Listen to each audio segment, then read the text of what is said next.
Of course, with every relationship, things, wants, and desires will change. But how will you be able to handle that in an open relationship where both people are open to pursue the things they'd want? How will you prevent from this feeling that there is no security in the relationship? So I'll answer that since I am so adamant about opening your relationship.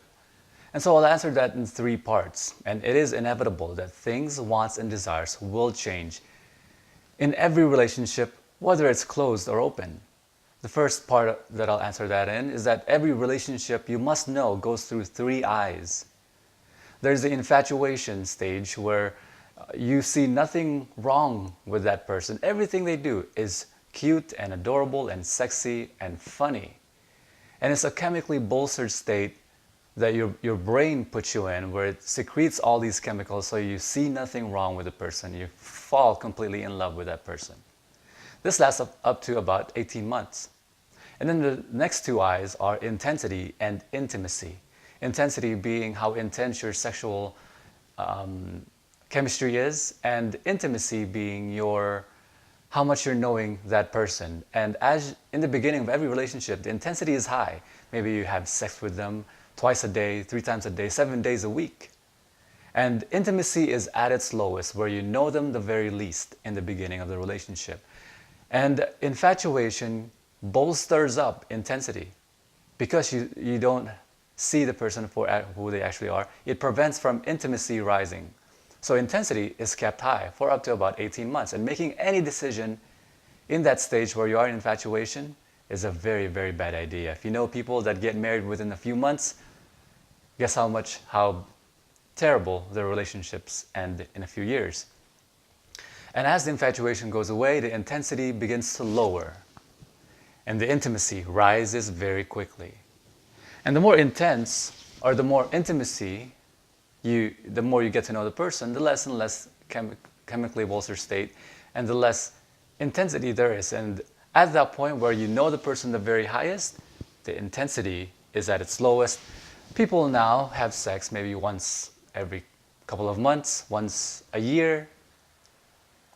And so what most people go into is things like BDSM to increase the intensity. They do things like lying, cheating, swinging. People engage in these activities to ensure or increase their intensity. In an open relationship, the intensity is always high. And the intimacy is always high as well. The reason why is because you're always resetting your pheromonal imprint with your partner.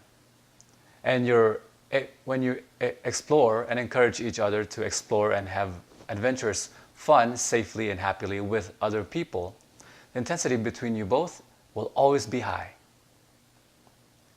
The second aspect which will relate to this, to answer your question, is that no one can be everything for anyone. No one.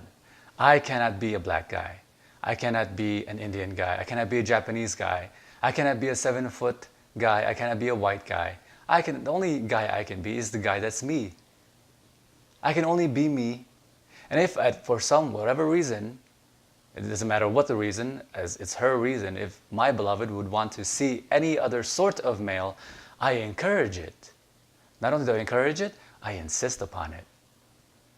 I insist upon her living the biggest life she can, pursuing the biggest life she can, the things that make her happy.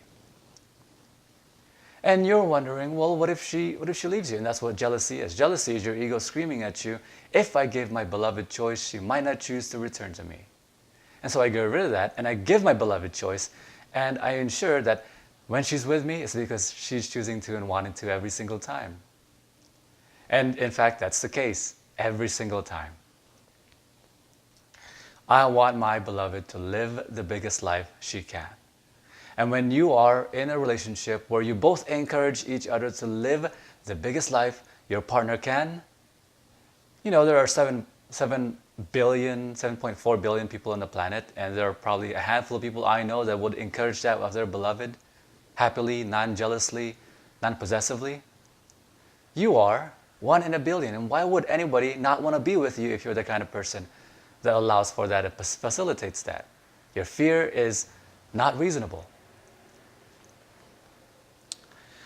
The third aspect that I'll answer that in is that desires change, wants change, and needs and likes change. It's inevitable in every relationship, whether it's closed or open, or polyamorous, or whatever.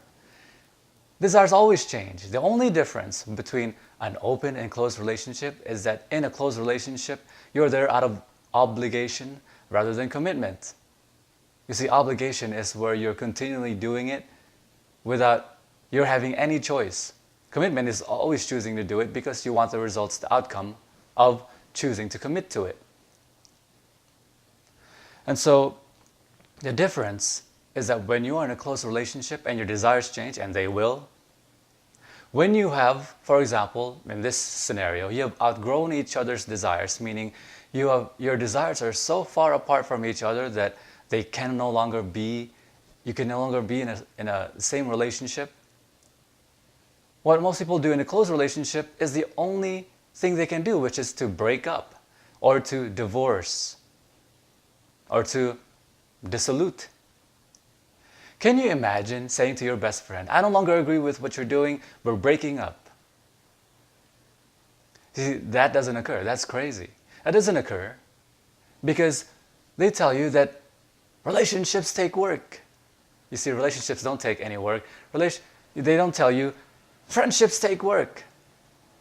They never tell you friendships take work because the relationship merits its existence. You are both in the relationship because you want to and like to every time. You are not obligated to be in that relationship. That's why they're your best friend. The difference is that in an open relationship, there are three things that occur when you no longer are in the same desire, you don't desire the same things, or you have two separate of wants.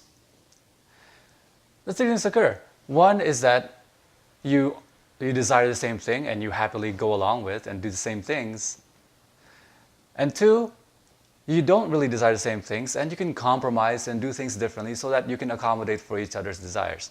The third thing is that each other's desires are so far apart and so heinous and you can no longer be in the same relationship, in which case you just part ways. And no problem. I have no ex-girlfriends. I only have girlfriends in remission. For whatever reason, they had to travel to a different world, different country, or travel to a different world, right? Or they build their business, they're too busy, or they're in a different state pursuing their career, whatever reason. And so they go do that. But at some point, if they see me and I see them in the same state, for whatever reason, things will go the same way as it has before if we still align, which is they're still my friend. And we still get to have the same fun and desires together.